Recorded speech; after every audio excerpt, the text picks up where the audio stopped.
বস, আজকের এই ভিডিওতে আমরা ইন্ডিয়ান সিনেমার বেশ কিছু আপডেটস দেবো। তো চলো আজকের ভিডিও শুরু করা যাক। আজকের প্রথম যে আপডেট সেটা হচ্ছে দেব এবং জিতের পরবর্তী দুটো ছবি, বাইক অ্যাম্বুলেন্স দাদা এবং কেউ বলে বিপ্লবী কেউ বলে ডাকাত। এই দুটো ছবি নিয়ে একটা সমস্যা শুরু হয়েছে। এবার এই সমস্যার জন্যই দুটো ছবি হয়তো একটু সাফার করতে পারে। এবার এর কোনো কনফার্মেশন নেই, প্রোডাকশন হাউসের তরফ থেকেও কিছু জানানো হয়নি, ক্লিয়ার করা হয়নি। উল্টো দিকে দেব বা জিতের তরফ থেকেও কিছু জানানো হয়নি। এটা মোটামুটি যে পেজগুলোর থেকে আমরা আপডেট পাই সেই প্রত্যেকটা পেজ থেকে বিষয়টা জানানো হচ্ছে, সেটাই আমি আপনাদের সঙ্গে শেয়ার করছি। পরবর্তী সময়ে যদি প্রোডাকশন হাউস বা কোনো অ্যাক্টরের টিম থেকে কিছু জানানো হয় সেটা নিয়েও তখন কথা বলবো। আপাতত এটাই জানা যাচ্ছে যে দেব এবং জিতের যে দুটো ছবির নাম আমি বললাম, এই দুটো ছবিতে যে প্রোডাকশন হাউস ইনভলভ ছিল, কোথাও একটা গিয়ে অ্যাক্টরদের সাথে একটা মনোমালিন্য বা কো প্রডিউসারদের সাথে একটু মতের অমিল হওয়ার জন্য সেই প্রোডাকশন হাউস হয়তো এই দুটো প্রজেক্টে বর্তমানে যুক্ত থাকবেন না। মানে উভয়ের ক্ষেত্রেই আমি বলছি, দুটো ছবির ক্ষেত্রেই আমি বলছি। এবার একটা ছবিতে হয়তো সুরিন্দর ফিল্মস এবং আরেকটা ছবিতে হয়তো বেঙ্গল টকিজ যুক্ত হতে পারে, এমনটাই আপডেট। এবার আমি বললাম কোনো কনফার্মেশন নেই, তবে এটুকু তো আমরা জানি কেউ বলে বিপ্লবী কেউ বলে ডাকাত জিতের ছবিটা, সেই ছবিটা উক্ত যে রিলিজ ডেট সেটা থেকে মুভ হয়েছে। তো মেবি সেই ছবিটা দুর্গাপুজো টার্গেট করছে। এবার দেখার অন্য কোনো প্রোডাকশন হাউস তারা যদি টেক ওভার করে তাহলে কি সমস্যা হয়।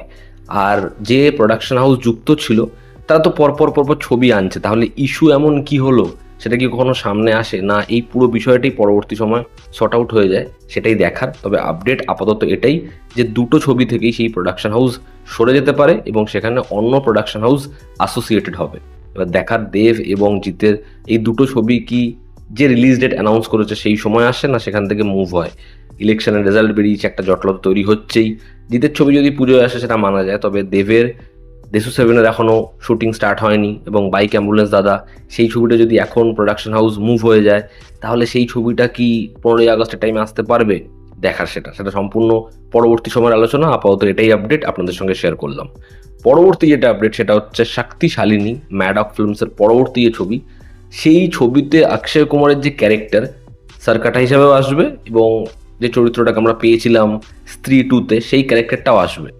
এবার এখানে কিন্তু অক্ষয় কুমারের একটা এক্সটেন্ড কেমিও থাকবে না, সে এই ছবির মেন ভিলেন হতে চলেছে। তো এখানে আনিত পদ্দা ভার্সেস অক্ষয় কুমার এবং মেবি পুরনো যাদেরকে আমরা দেখেছি তাদের কোনো চরিত্রের আগমন আমরা পেতে পারি। তবে অক্ষয় কুমারের ক্যারেক্টারের গল্পটা এখানে কোনোভাবেই শেষ নয়, তার চরিত্রটাকে পরবর্তী আবার বড় একটা ছবির ক্ষেত্রে নিয়ে যাওয়া হবে এবং আমরা জানি সে হচ্ছে এই ইউনিভার্সের থ্যানোস। তো সে কন্টিনিউ হবে। তো আমরা হয়তো শক্তিশালিনীতে একটা বড় ধামাকা পেতে পারি, একটা বড় ফেস অফ পেতে পারি, যেটা আমাদের ঠামা থেকেও আশা ছিল, বাট সেখানে ওটা ক্রিয়েট হয়নি, যে কারণে ঠামা বক্স অফিসে ক্লিয়ার হিট হয়নি। দেখার শক্তিশালিনী কি বক্স অফিসে ব্যাপক নম্বর আনতে পারে, ছবিটা কি বক্স অফিসে দুর্দান্ত ব্যবসা করে। পরবর্তী যেটা আপডেট সেটা হচ্ছে কালকি চ্যাপ্টার 2 মেকার্সটা নর্মাল কোনো টাইমে আনবে না, তারা 2027-এর ক্রিসমাস প্ল্যান করে এগোচ্ছে। এবার যেহেতু প্রভাসের স্পিরিট ছবিটা, সেই ছবিটা ক্রিসমাস অবধি যাবে না, সেই ছবিটা আগে রিলিজ হয়ে যাবে, সেটা মোটামুটি ঈদের একটু আগে রিলিজ হবে, যে কারণে তাদের হাতে অনেকটা সময়ও থাকছে প্রভাসের একটা ছবি থেকে আর একটা ছবির দূরত্বর জন্য, যে কারণে তারা ডিসেম্বর প্ল্যান করছে কালকি চ্যাপ্টার 2 আনার 2027-এ। এবং এপ্রিল মাসের মধ্যে এই ছবির পুরো শ্যুটের কাজ তারা ডান করবে এবং যেহেতু পোস্ট প্রোডাকশনেও একটা বড় সময় লাগবে, তারা সেই সময়টা মাথায় নিয়েই কাজ এগোচ্ছে। দেখার যখন ছবিটা আসে ছবিটা রিসেপশন কেমন করে। পরবর্তী যেটা আপডেট সেটা হচ্ছে সালমান খান ভামসি পদিপল্লির যে ছবিটা, সেই ছবির খুব শীঘ্রই একটা টাইটেল রিভিল হতে চলেছে, একটা অ্যানাউন্সমেন্ট ভিডিও আসবে। যেরকম আমরা সাউথের বড় বড় ছবির ক্ষেত্রে দেখি ঠিক সেরকমভাবেই সালমান খানকে নিয়ে একটা ব্যাপক প্রোমোতারা শ্যুট করেছে এবং সেটা যখন আসবে ফ্যান্সরা নাকি মস্তি পাবে ভীষণ। দেখার সেই প্রোমোটা হয় কেমন এবং এই ছবির টাইটেল সেটা হয় কি। যেরকম ওয়ার্কিং টাইটেল শোনা যাচ্ছিল দ্য মেসেঞ্জার, আমি চাই এরকম নাম না হোক, একটা মাসি নাম হোক, যে নামটা শুনেও মস্তি লাগে এবং টাইটেল অ্যানাউন্সমেন্ট ভিডিওটা সেটা ব্যাপক কিছু হোক। দেখার সালমান খানের নেক্সট এই ছবিটা বক্স অফিসে কিরকম নম্বর আনতে পারে। সন্দীপ রেড্ডি ভাঙ্গা প্রভাস তাদের কোলাবোরেশন স্পিরিট, এই ছবিটার শুটিং আজ থেকে শুরু হচ্ছে, নতুন শিডিউলের কাজ, একটা বড় শিডিউলের কাজ এবং তারা টানা 2 মাস শ্যুট করবে। প্রভাস সে স্পিরিটে ফাইনালি ইনভলভ হচ্ছে এবং এখন ফৌজি এবং কালকি চ্যাপ্টার 2-এ তার যে কাজ সেখানে বিরতি। দেখার প্রভাস স্পিরিটের কাজ কমপ্লিট কবে। ভাজা 2 বক্স অফিসে অল টাইম ব্লকবাস্টার হওয়ার পরে ভাজা 3 আসবে এবং সেটা 2-1 বছরের মধ্যেই আসবে। ভাজা 3-তে এবার আমরা ছেলেদের নয় মেয়েদের গল্প দেখতে পাবো, 4-5 জনের একটা টিম এবং তাদের গল্প। দেখার ভাজা 3 হয় কেমন। আমি ভাজা 2 দেখে ভীষণ ভীষণ খুশি।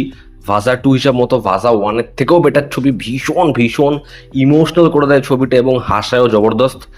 তো তার আরও একটা পার্ট আসছে, আমি খুব খুব এক্সাইটেড। পরবর্তী যেটা আপডেট সেটা হচ্ছে পেড্ডি ছবিটা, রামচরণের পরবর্তী ছবি। এই ছবিটা অনেক দিন ধরেই পোস্টপোন হচ্ছে, ফাইনালি ছবিটা 4 জুন আসছে। তো সেই ছবিটার ট্রেলার আসতে পারে 16ই মে। তার একটা বড় ইভেন্ট প্ল্যান করছে যেখানে সুকুমার থেকে শুরু করে অনেকেই প্রেজেন্ট থাকবে এবং সেখানে মেবি এআর রহমানের একটা লাইভ পারফরমেন্সও হবে। দেখার পেড্ডি ট্রেলারটা হয় কেমন। বুচিবাবু সানা সে ভালো ডিরেক্ট করেছে, আশা করছি ছবিটা ভালো বানিয়েছে। দেখার ছবিটা হয় কেমন এবং ছবিটা কি বক্স অফিসে দারুণ নম্বর আনতে পারে। এবং আজকের অন্তিম যেটা আপডেট সেটা হচ্ছে টক্সিক ছবিটার ডিলে একটা বড় করে সমস্যা। টক্সিক ছবিটা যেরকম যা মেকার্সরা প্ল্যান করছিল যে এই ছবিটা ওটিটিতে একটা বড় ডিল ক্র্যাক করবে, তারা 200 কোটির বেশি অ্যামাউন্ট আশা করছিল। কিন্তু ছবিটার ডিলে হওয়ার কারণে এই ছবিটার কোথাও একটা কি রেপুটেশনে একটু ক্ষতচিহ্ন এসেছে। এবং যেই সব ওটিটিগুলো এর আগে 200 কোটি বা 200-র কাছাকাছি অফার করছিল, তারা এখন 100 কোটি টাকাও অ্যাপ্রোচ করছে না, যেটা নিয়ে মেকার্সরা ভীষণ চিন্তিত। দেখার টক্সিক ছবিটা বক্স অফিসে কিরকম রান নেয়, কালেকশন কেমন হয় এবং ওটিটিতেও ছবিটার নাম্বার আসে কিরকম। তো এই ছিল আজকের ভিডিও। তো তোমাদের কি অপিনিয়ন জানিও। জনতা আমাদের পাশে আছে। আবার দেখা হচ্ছে। Take care.